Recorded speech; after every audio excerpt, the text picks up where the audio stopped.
Bueno, te dejé las preguntas y Sí. la última parte del programa para que me analices cuál para ti han sido los resultados de esta lucha.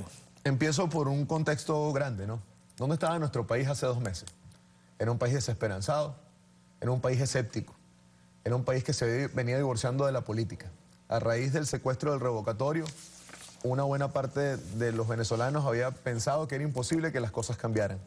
Hoy, después de más de 40 días en resistencia, yo estoy convencido que hay un país que tiene la convicción de que tiene la fuerza para cambiar las cosas, de que tiene la esperanza certera de que su esfuerzo, de que su movilización, de que su lucha va a poder cambiar el rumbo de la historia. Hemos movido conciencias, como la de la Fiscal General de la República, que hoy imputa a guardias nacionales, que hoy imputa a Policía Nacional, que hoy ha sido muy clara en de qué lado ha venido la violencia, pero incluso ha dicho frases importantísimas, como por ejemplo que en nuestro país no hay violencia cuando no hay represión, que una movilización pacífica cuando se le responde con detenciones y con arbitrariedades es natural que derive en otras formas de defensa legítima en contra de la violencia estatal. Hemos logrado que mucha gente que antes era apolítica y que no se sumaba, se incorpore a esta lucha y manifieste su postura de una forma muy clara. Hemos aislado a Maduro en el mundo entero. Hoy no hay un solo país, salvo Nicaragua que lo chulea y Bolivia que vive de la renta petrolera, no hay un solo país que sea capaz de retratarse con Maduro como aliado, como fuerza. No hay un órgano multilateral hoy donde no se discuta el tema venezolano. Nuestras exigencias han sido claras. Pero además yo creo que hay un balance positivo que tiene que ver con el día a día. Hoy movimientos sociales, sociedad civil, dirigencia política, movimientos estudiantiles, ciudadanos comunes, hoy todos tenemos una sinergia hacia dónde debería esto. Cómo dirigirlo, cómo guiarlo, desde dónde hacerlo. Y eso no es poca cosa en un país que había perdido tanto antes de que estas protestas iniciaran. Movilizarnos no es desgastar, movilizarnos es ejercer nuestro derecho. Ahora, hay gente que siempre quiere la política del titular, y a mí me pasa mucho, sobre todo en Twitterzuela. Dicen, bueno, ¿hasta cuándo? Denos la fecha, ¿cuál es el tiempo? ¿En qué día es que esto se acaba?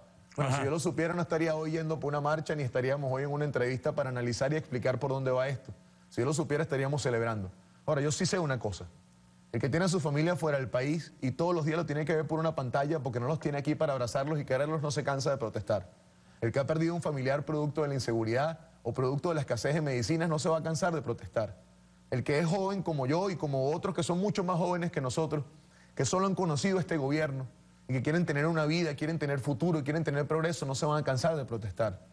Y los que han perdido mucho, incluso sus familiares, hoy tienen motivos para decir ya basta, más nunca. Y por eso esa es la composición de fuerza que hará que este camino que nosotros hemos transado, acompañado de la presión internacional, institucional y de mecanismos electorales, permitirá que este sea el país que nosotros hemos soñado y que hemos construido en conjunto con la gente. Ahora, ¿la meta es la renuncia de Maduro? No, la meta es, para nosotros, que con nuestro voto los venezolanos deseamos. Después de Maduro, aquí, si hay una cosa positiva dentro de la oposición venezolana y la alternativa, es que opciones hay. No, yo estoy feliz en mi Asamblea Nacional y yo quiero ser diputado el resto de mi vida. Estoy muy jovencito para uno caer en ese error de creer que por un momento de pico político uno es el superhéroe y que todo el mundo tiene que picarle un quesillo cuando uno camine por ahí. De las opciones que existen, no, nos toca. Quesillos, tortas, de las opciones que existen algunas será. Lo importante es poder dar el paso para cambiar esto. Bueno, por eso, vamos a plantear un escenario. Maduro te llamó al diálogo, no ha tenido respuesta del diálogo. Maduro renuncia porque dice, bueno, me cansé, quiero hablar con ustedes. ¿Qué pasa? Bueno, como dice nuestra Constitución, vamos a elecciones inmediatamente después de eso.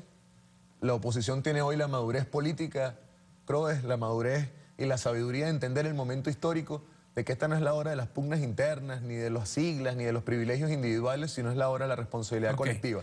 Tomaremos las decisiones internas que haga falta tomar. Y lo importante no es hoy discutir qué hacemos con el paciente en terapia intensiva. Todo el mundo sabe qué hacer con el paciente en terapia intensiva. La cosa es qué hacemos con el paciente después de que salga de terapia. Vamos a dejar que vuelva a fumar cigarros como un loco, que se gaste toda la plata en alcohol, que tenga 200 novias, o enseriamos al paciente. Y hacemos que gaste plata en lo que debe gastar plata, que proteja a quien debe proteger y que se cuide como se tiene que cuidar. En nuestro país se ha derrochado la mayor bonanza petrolera. Y ante eso, la seriedad de una política que no puede combatir el populismo con más populismo. Hay dos grupos, hay dos factores que están en la confrontación política. Hay un chavismo que no se debe ignorar, ¿no? Es así. Como partido. Y está la Unidad Democrática y la oposición como tal. Hay opositores y hay oposición. Sí. Te pregunto, ¿puede haber futuro sin un acuerdo entre esos dos grupos? Mira, Yo no dudo nunca, Carlos, de que la política tiene sus formas. Ajá. Y que parte de lo que todos debemos entender es que quienes hoy son gobierno, mañana serán oposición. Y seguirán existiendo, seguirán haciendo política, seguirán viviendo, lo seguiremos viendo alrededor de nosotros. El reto de nosotros, como alternativa, debe ser dar las garantías, el respeto y las condiciones de justicia necesarias para que en este país la política no sea barbarie ni sea guerra. Claro. Que no sea la eliminación del otro, el entendimiento de asumir el poder. Porque eso que hoy es gobierno y mañana será oposición debe ser tratado con el respeto con el que nunca nos trataron a nosotros, con el reconocimiento con el que nunca nos trataron a nosotros, pero sobre todo con la justicia con la que nunca nos trataron a nosotros. ¿Y eso qué quiere decir? Que aquí nosotros no luchamos por venganza, luchamos por cambio. Okay. Que no nos puede mover el rencor sino la justicia y que el futuro tiene que ser de todos, no de un solo grupo para imponérsele a otro. Yo no creo en esa Venezuela. Venezuela es diversa y en su diversidad debemos aprender a reconocernos, a respetarnos y a entendernos. Okay. En el chavismo hay gente, y lo ha expresado en privado, dice, yo no le tengo miedo a la oposición y si hay que ir a la oposición, vamos a la oposición.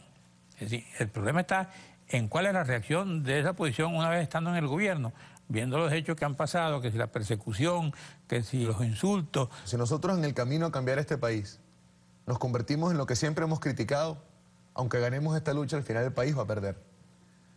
Hay quienes del gobierno dicen que no le temen a hacer oposición. Lo disimulan bastante bien, porque hacen todo para no perder el poder ni los privilegios. Pero quienes somos alternativa, tenemos que combatir dos cosas que son mortales cuando uno es mayoría. Lo primero es eso, entender que la venganza y la condición de mayoría nos da patente de corso para insultar, para perseguir, para señalar. Eso no es verdad. Nosotros no podemos ser nunca lo que nos ha traído a nosotros a convertirnos en oposición. Si nosotros predicamos con el odio y predicamos con la venganza, mañana nuestro país va a ser un país ingobernable. Y nosotros lo que queremos es que este país se pueda gobernar de una forma distinta para solucionar problemas. Pero además tiene una segunda cosa. Nosotros, ¿por qué debemos respetar a quienes hoy son gobierno cuando pasen a oposición?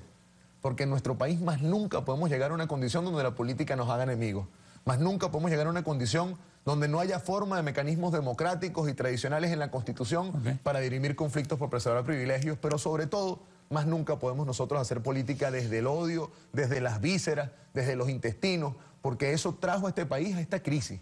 Y para superar la crisis hay que hacerlo con respeto, con reconocimiento, pero sobre todo en paz. Y para tener paz debe haber justicia. ¿Por qué tú estás en la política? Porque yo primero crecí en una casa política, Carlos. Mi papá fue guerrillero. Mi mamá fue la secretaria de la fracción parlamentaria del Partido Comunista durante una buena parte de su vida. Yo crecí en ese palacio legislativo. Mi papá es exiliado de la dictadura de Pinochet. Y yo estoy en política por dos razones fundamentales. La primera, porque yo creo que la política es servicio. Y que la única forma de cambiar la política es desde adentro. Es haciendo política. Es incorporándose e incorporando gente a la política. Pero lo segundo tiene que ver con una frase de Cabruja. Yo estoy en la política porque la política se metió conmigo. Y se metió con todos nosotros como país. Se metió con todos los que creemos que debemos vivir de una forma mejor y distinta.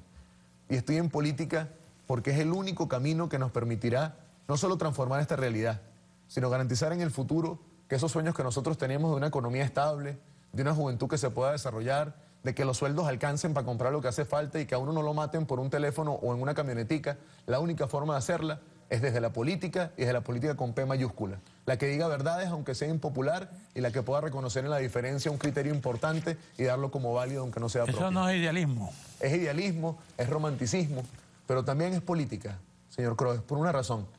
Cuando en la política te secan el alma, cuando la política solo la haces desde el cálculo, desde el pragmatismo, desde la visión de cómo quedo yo acomodado, terminas pareciéndote a Maduro, a El Aizami y a todo ese grupo.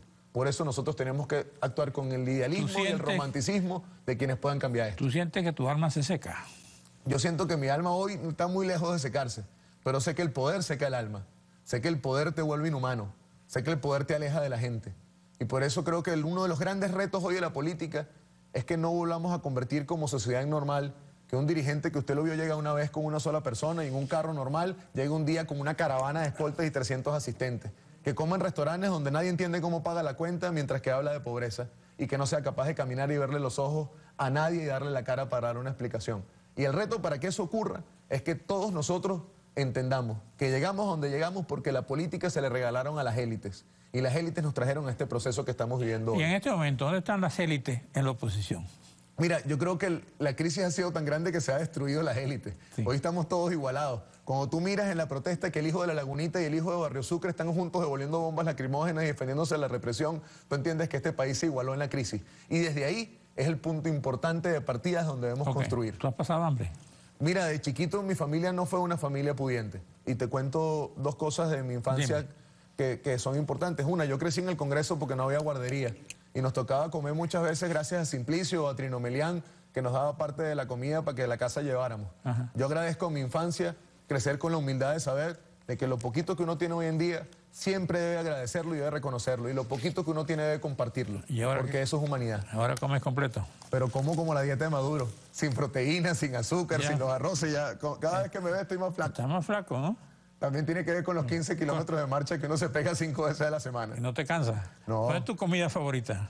Mi comida favorita es la pizza. Yo puedo comer pizza de desayuno, de almuerzo, de cena, puedo comerla en todas las condiciones. ¿Tú pero crees la en pizza Dios? cada día es un ejercicio más lujoso. ¿Crees en Dios? No, yo soy ateo.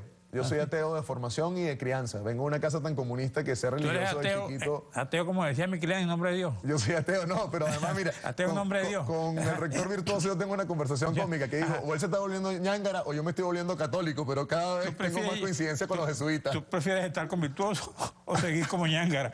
Yo creo que los ñángaras y los virtuosos de este mundo deben entenderse para que esto sea el mundo que merecemos. ¿Duermes tranquilo? Siempre, ¿sí? Siempre, con la conciencia en paz de saber que estoy haciendo lo correcto. Bueno, gracias, Pizarro, gracias.